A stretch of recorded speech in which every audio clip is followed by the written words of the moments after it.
আসসালামু আলাইকুম দর্শক। বগুড়া গেছেন বগুড়ার বিখ্যাত দই খাওয়া কিংবা বাসায় কিনে আনার জন্য, কিন্তু কোনটা আসল বগুড়ার দই, কোনটা খেতে বেশি মজা তা নিয়ে আপনি চিন্তিত? তাহলে এই ভিডিওটি আপনার জন্য। বগুড়া জেলা বিখ্যাত বগুড়ার দইয়ের জন্য। বগুড়ার বিখ্যাত দই খেতে হলে আপনাকে যেতে হবে বগুড়ার সাতমাথা শহরে। সাতমাথা এসে আপনি দইয়ের অনেকগুলো দোকান দেখতে পাবেন, যেমন এশিয়া সুইটস, আকবরিয়া সুইটস, আদি মহরম আলী দইঘর, চিনিপাতা দইঘর ইত্যাদি।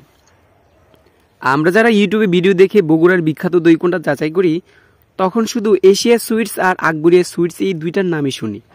আজকে আমি আপনাদেরকে সত্যতা বলবো। বগুড়ার উপরে সব দোকানের দই বিখ্যাত, তবে স্বাদের দিকে কিছুটা ভিন্নতা রয়েছে।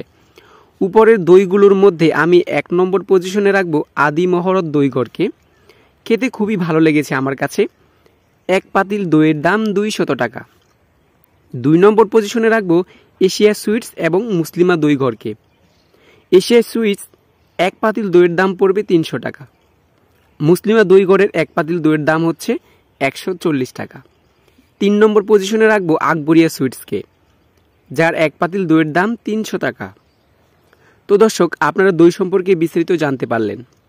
যারা বগুড়া যাবেন তারা অবশ্যই দইগুলো ট্রাই করতে পারেন এবং আমাকে কমেন্ট করে জানাতে পারেন কোন দইটা আপনার কাছে বেশি মজাদার লেগেছে। তো দর্শক, সবাইকে অসংখ্য ধন্যবাদ। ভিডিওটি ভালো লাগলে অবশ্যই লাইক, কমেন্ট এবং শেয়ার করবেন, আর সাবস্ক্রাইব করতে ভুলবেন না যেন। তো দর্শক, পজিশনের 2 নম্বরে থাকা মুসলিমা দইঘরের লোকেশনটাই তো বলা হইল না।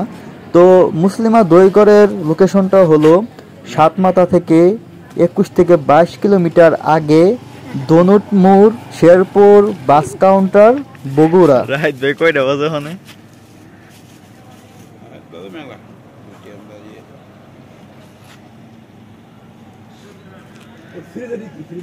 ভাই সারাই দিকে দোকান খোলা রাখেন? সারাই দি দোকান কি খোলা রাখেন?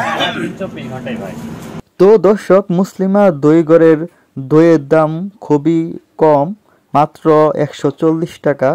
তো খুবই সুস্বাদু মাশাআল্লাহ। তো তাদের সাথে কথা বলে জানতে পারলাম তারা দিনরাত 24 ঘন্টায় দোকান খোলা রাখেন। এখন বাজে রাত 1:49। তো আমরা বগুড়ার দই নিতে আসছি মুসলিমা দই থেকে। তো খুবই চমৎকার দই মাশাআল্লাহ। তো এটা হলো bus terminal, Sherpur counter, bus counter. তো দর্শক, ভিডিওটি আর বড় করতেছি না। তো আপনাদের যদি কোনো কিছু জানার থাকে তাহলে অবশ্যই কমেন্ট করবেন। সবাইকে অসংখ্য ধন্যবাদ। আসসালামু আলাইকুম ওয়া রাহমাতুল্লাহি ওয়া বারাকাতুহু।